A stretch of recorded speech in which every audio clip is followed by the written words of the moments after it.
안녕하세요, 여러분. 오늘은 저희 남편 이야기를 해보려고 제가 이렇게 카메라를 켰어요. 제가 처음 올린 영상을 보신 분들은 아시겠지만 저희는 남편의 정자 문제로 인해서 시험관을 시작하게 된 케이스예요. 사실 저희 남편은 정계정맥류 판정을 받았습니다. 처음에 난임검사 했을 때는 제가 다니는 난임병원 안에 있는 비뇨기과에서 검사를 받았었는데 그때는 정계정맥류가 있다는 말을 못 들었었어요. 근데 저희가 동결 1차 진행할 때 제가 난자가 28개가 채취됐는데 동결 배아가 2개밖에 안 나왔었어요. 그때 이제 산부인과 교수님께서 아무래도 남편 정자가 질이 많이 안 좋아서 이렇게 동결배아가 잘 안 나오는 것 같다 라고 말씀을 해주셔가지고 그때 저희 둘 다 좀 충격을 많이 받았어요. 그래서 강남에서 제일 유명하다는 비뇨기과를 저희가 찾아가게 됩니다. 그리고 거기서 다시 검사를 받았는데 정계정맥류 판정을 그때 받았거든요. 정계정맥류가 뭔지 궁금하신 분들도 계실 텐데 쉽게 얘기하면 남자분들 고환 있잖아요. 그 고환에 연결되어 있는 정맥이 이렇게 구불구불하게 엉켜 있거나 확장이 돼가지고 넓어져 있는 경우를 말해요. 그래서 이 혈관이 그렇게 이상이 있게 되면은 혈류가 정상적으로 순환되지 못하고 고환 쪽으로 역류를 하게 된대요.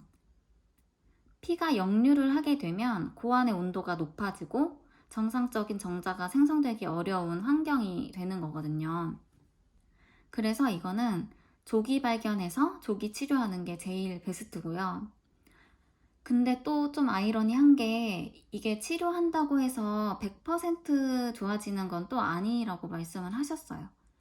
좋아질 수도 있고 뭐 그대로일 수도 있고 상태가 좀 더 안 좋아질 수도 있고 뭐 이런 식으로 말씀을 해주셨었는데 저희한테는 다른 선택지가 없었어요. 그 당시에 너무 절실했고 너무 절박했기 때문에 저희는 바로 수술을 결정했고 2021년 12월 10일에 수술을 하게 되었어요. 수술 후기도 제가 자세히 말씀을 드리고 싶은데 그때 기록을 해둔 게 없어가지고 사실 상세히 기억이 잘 나지는 않아요. 우선 기억나는 대로 말씀을 드리면 입원은 안 했었고 수술할 때 수면 마취를 하기 때문에 마취 깨고 좀 회복할 때까지 한두 시간 정도는 누워 있었던 것 같아요. 그리고 수면 마취를 하기 때문에 보호자인 저랑 동행을 같이 했었고요.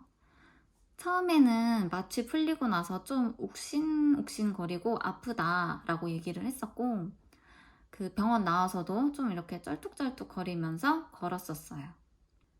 그래도 한 일주일 정도는 조심했었던 것 같아요.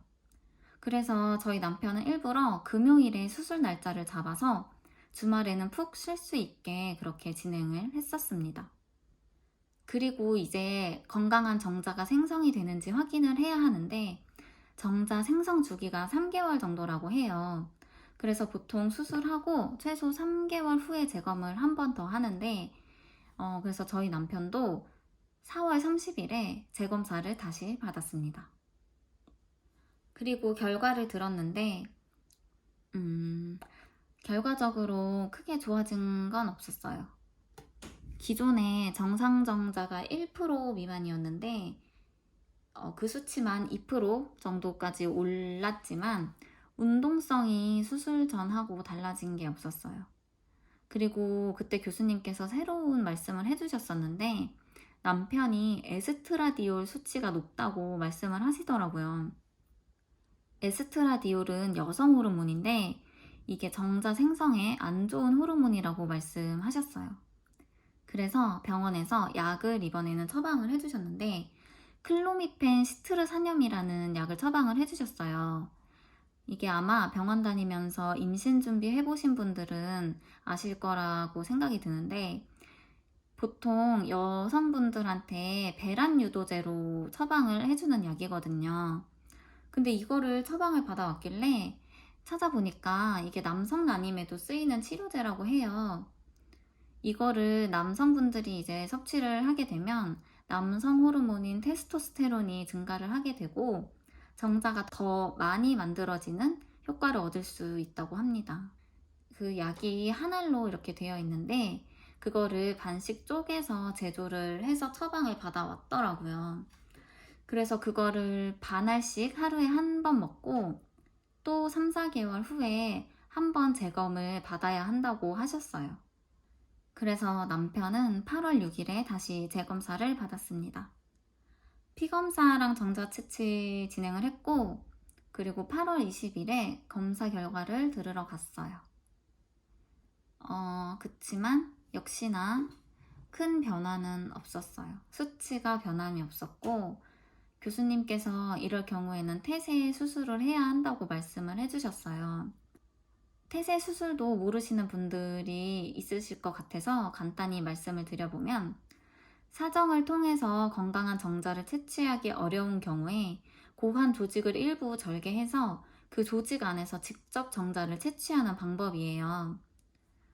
근데 사실은 저희는 처음부터 이 수술에 대해서 알고 있었고 고려를 계속 했던 부분이었어요.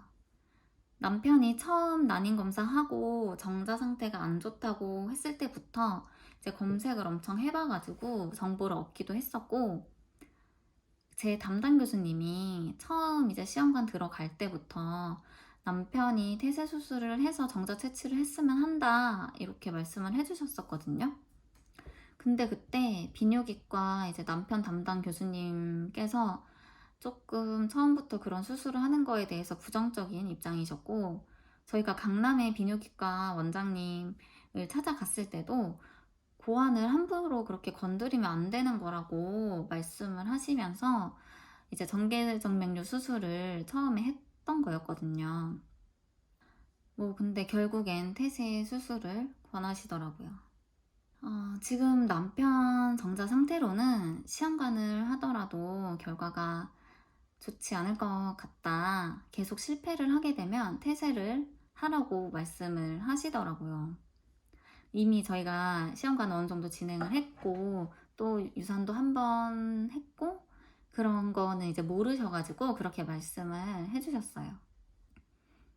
근데 이제 뭔가 유산하기 전에 저였다면은 그 얘기를 들었을 때 당장 태세 수술 날짜 잡아서 수술 진행하자고 막 그렇게 말을 했을 거예요. 그러면서 저는 이제 성격이 막 엄청 막 또 조급해하고 막 불안해하고 힘들어 했었을 것 같은데, 근데 제가 유산을 하고 나서 좀 생각이 많이 바뀌었어요.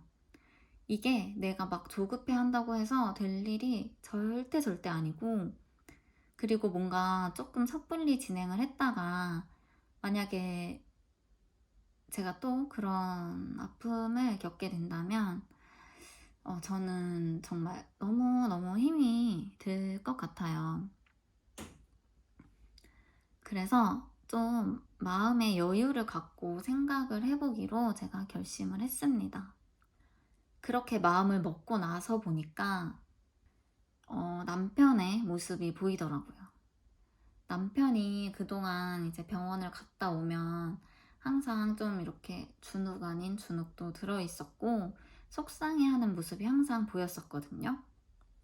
근데 항상 그럴 때마다 제가 남편한테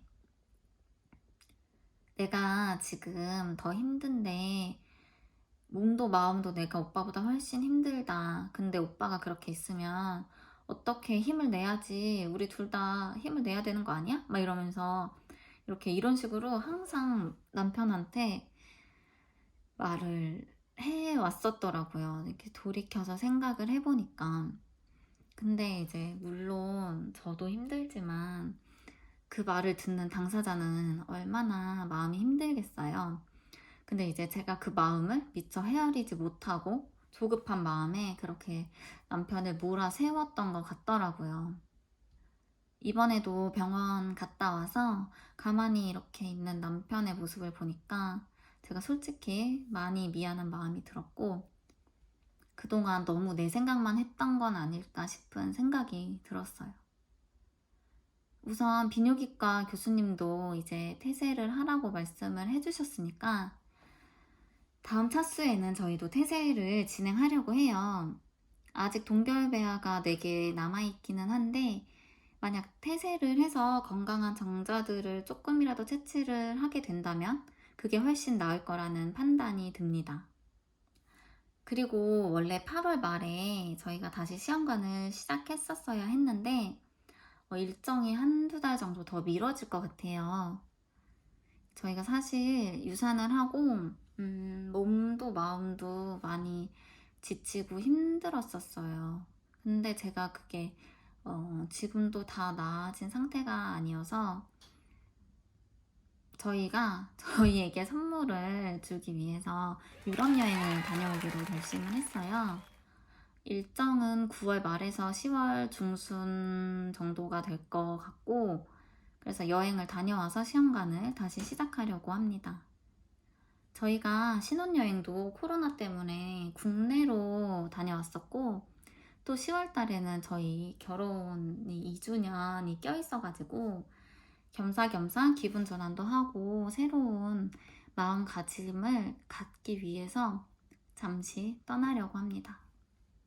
빨리 여러분들께 시험관 하는 모습을 보여드리고 같이 이렇게 공감을 하고 싶었는데 일이 이렇게 돼서 좀 아쉽긴 하지만 여행을 다녀오고 좀 저희도 다 잊고 다시 새로 시작하는 마음으로 이렇게 시험관을 시작하려고 해요.